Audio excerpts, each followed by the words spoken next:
Assalamualaikum warahmatullahi wabarakatuh. Perkenalkan, nama saya Muhammad Fadel dengan NIM 2023 1037 03 11 268 dari Program Studi Informatika UMM. Pada kesempatan ini, saya akan mempresentasikan hasil tugas pada mata kuliah penggalian data dengan judul Analisis Komparatif RVM dan Gaussian Mixture Model untuk segmentasi pelanggan probabilistik pada platform retail digital. Dengan studi kasus data transaksi e-commerce berbasis Inggris Raya.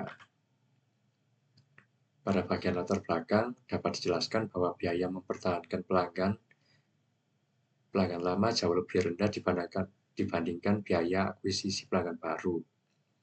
Sehingga segmentasi pelanggan yang presisi menjadi fondasi penting dalam strategi retensi. Segmentasi memungkinkan alokasi sumber daya pemasaran dilakukan secara efisien dan tepat sasaran. Metode RVM yaitu resensi, frekuensi, dan monetari selama ini menjadi standar industri karena sederhana dan mudah diinterpretasikan. Namun RVM bersifat deterministik atau hard clustering, sehingga pelanggan yang berada di antara dua segmen tetap dipaksa masuk dalam satu kategori. Meskipun karakteristiknya sebenarnya campuran, kondisi ini menyebabkan zona transisi pelanggan kerap terlewat. Dan sebagai alternatif, Gaussian Mixture Model atau GMM menawarkan pendekatan soft clustering, di mana setiap pelanggan memiliki derajat keanggotaan terhadap seluruh klaster secara simultan. Pada rumusan masalah terdapat 3 pertanyaan inti dalam penelitian ini. Pertama, bagaimana efektivitas RVM dibandingkan GMM dalam menghasilkan klaster yang granular dan dapat diinterpretasikan secara bisnis. Yang kedua, berapa jumlah klaster optimal yang ditentukan secara objektif melalui kriteria BIC pada data transaksi retail daring. Dan yang ketiga adalah bagaimana karakteristik perilaku tiap segmen sebagai dasar perumusan rekomendasi strategi retensi. Lalu pada dataset, penelitian ini menggunakan data transaksi retail daring berbasis Inggris Raya dengan total 536.350 baris transaksi mentah, transaksi atas 8 atribut dan mencakup rentang waktu selama 12 bulan dari Desember 2019 hingga Desember 2018 hingga Desember 2019.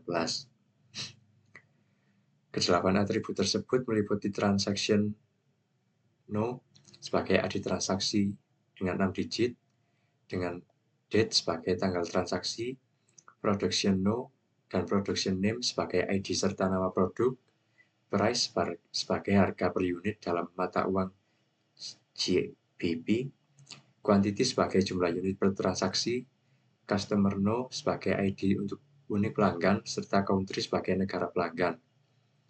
Perlu disampaikan bahwa data ini bersifat transaksional murni tanpa disertai data demografis maupun data perilaku digital. Pada data preprocessing, tahapan pembersihan data dilakukan secara bertahap dari 536.350 baris data mentah, dilakukan penghapusan duplikat sebanyak 5.200 baris sehingga tersisa 531.150.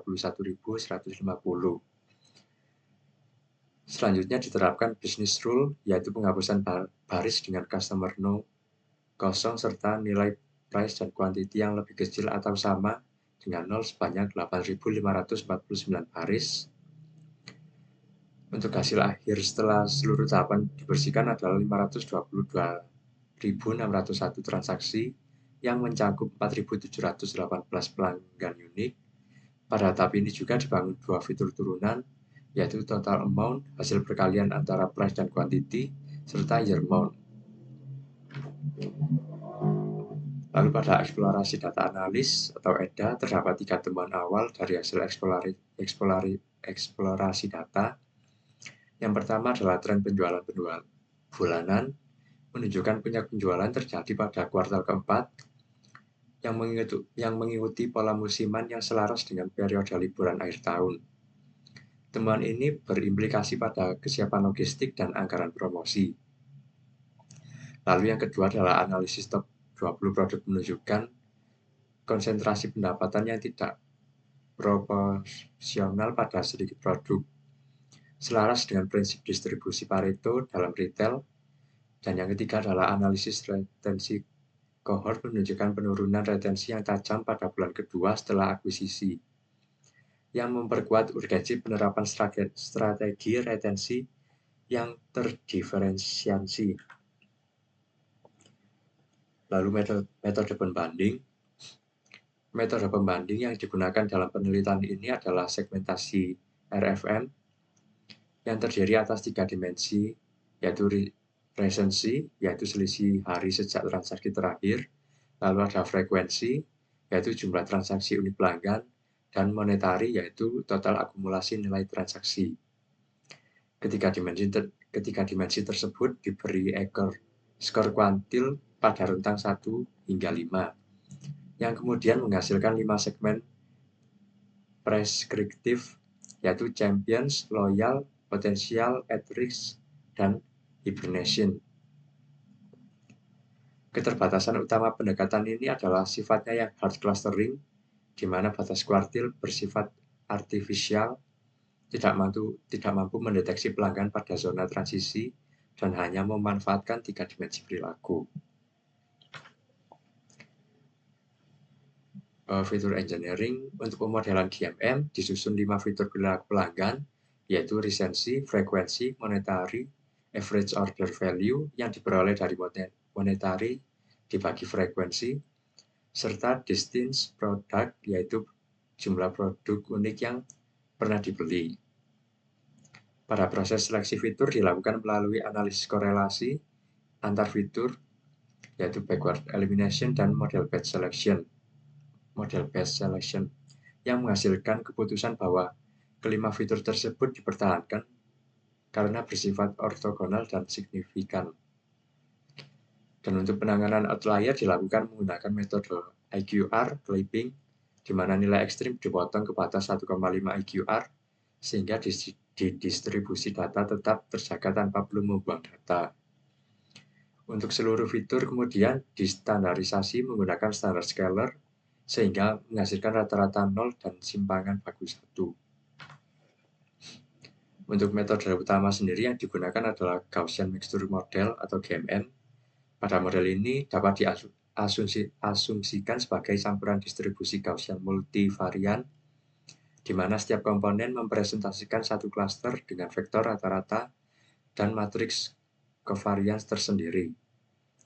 Pencarian jumlah klaster optimal dilakukan dengan mengintegrasi nilai K dari 2 hingga 10, menggunakan covariance type bertipe full dengan 10 inisialisasi acak pada setiap nilai K. Kemudian dipilih berdasarkan nilai BIC minimum. Dan estimasi parameter dilakukan melalui algoritma expectation maximization. Pada langkah E dilakukan pembaruan probabilitas keanggotaan pada tiap titik data. Sementara pada langkah M dilakukan pembaruan parameter distribusi. Proses ini diulang hingga konvergen. Hasil pencarian menunjukkan jumlah klaster optimal berada pada K yang sama dengan 9, sesuai dengan nilai BIC minimum pada rentang pengujian. Pada hasil clustering menghasilkan 9 klaster yang kemudian dikelompokkan dalam 4 kelompok besar, di mana kelompok high value loyal mencakup 7,5% pelanggan dengan rata-rata frekuensi 15,6 hari, lalu frekuensi 17,8 kali transaksi dan monetari sebesar 87,728 pound sterling. Dan untuk kelompok mid value regular mencakup 25,7% pelanggan, terdiri atas 3 subcluster dengan recency pada rentang 20 hingga 93 hari dan monetari pada rentang 13.000 hingga 16.000 pound sterling. Lalu pada kelompok at risk atau dorman mencakup proporsi terbesar, yaitu 49,6% pelanggan. Terdiri atas 3 subcluster dengan recency di atas 95 hari. Kelompok emerging atau potensial mencakup 17,2% pelanggan, terdiri atas 2 subcluster dengan aktivitas yang sedang berkembang. Dan validasi model, validasi kualitas cluster dilakukan menggunakan model random forest, di mana label cluster menghasilkan GMM dijadikan target klasifikasi dengan kelima fitur perilaku sebagai prediktor. Lalu pengujian dilakukan melalui skema 5-fold stratified cross-validation. Hasil pengujian menunjukkan CV accuracy sebesar 0,9996 dan erosi AUSI sebesar 1,0. Nilai erosi AUSI yang mendekati sempurna ini mengkonfirmasi bahwa batas antara cluster GMM bersifat jelas dan dapat dibedakan secara diskriminatif, bukan berupa artefak komputasi yang tumpang tindih. Pada bagian ini, perbandingan metode disampaikan perbandingan fundamental antara RFM dan GMM, di mana RFM menghasilkan 5 segmen preskriptif, sementara GMM menghasilkan 9 cluster yang lebih granular. RVM bersifat hard clustering dengan satu label berlangganan, sementara GMM bersifat soft clustering dengan probabilitas kontinu per cluster. Batas segmen pada RFM bersifat artifisial mengikuti kuartil, sedangkan batas pada GMM mengikuti struktur alami data. RFM lebih mudah diinterpretasikan pada stakeholder, sementara GMM mampu mendeteksi pelanggan pada zona transisi. Sebagai contoh konkret, terdapat pelanggan yang terlabel at risk pada RFM, namun ternyata menunjukkan probabilitas signifikan yang emerging atau potensial pada GMM. Sebuah insight yang tidak terperangkap oleh pendekatan RFM.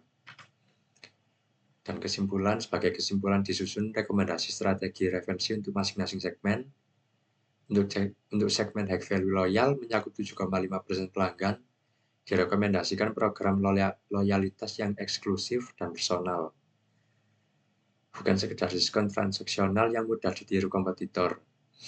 Untuk segmen mid value reguler sebesar 25,7%, direkomendasikan strategi cross-selling dan bundling bertingkat guna mengakselerasi perpindahan pelanggan menuju tingkat high value.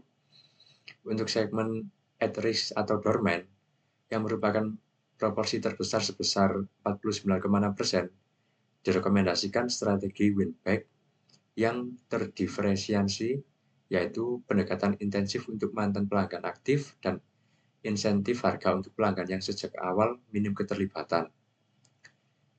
Dan yang terakhir untuk segmen emerging atau potensial sebesar 17,2%, direkomendasikan onboarding yang diperpanjang serta tindak preventif sebelum pelanggan berpindah ke zona dormant. Secara keseluruhan, GMM dengan K sama dengan 9 terbukti lebih granular dan representatif secara statistik dibandingkan RFM dengan 5 segmen, sebagaimana divalidasi melalui nilai erosi AUSI sebesar 1,0000. Dan demikian presentasi yang dapat saya sampaikan. Kurang lebihnya saya mohon maaf. Wassalamualaikum warahmatullahi wabarakatuh.